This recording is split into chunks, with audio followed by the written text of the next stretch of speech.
নাতি কই রে, এদিকে আয়, তোর লগে সুখবর আছে। কি হয়েছে দাদা? তুই তো বিয়ে লেখা করে গেছ আর মাথা নষ্ট করে দিছিল, তোর লাই বসেছি। কি কোন দাদা? রাখ রাখ, কথা আছে না বুঝবা। দাদা কি কথা? মায়ের তো ঢেকে কান নাই।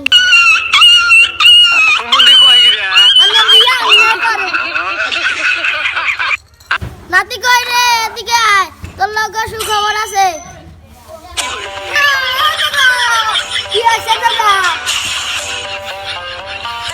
তুই তো বিয়ে লেখা করে গেছ আর মাথা নষ্ট করে দিছিল, তোর লাই বসেছি। কি কোন দাদা? রাখ রাখ, কথা আছে না বুঝবা। দাদা কি কথা? মায়ের তো ঢেকে কান নাই।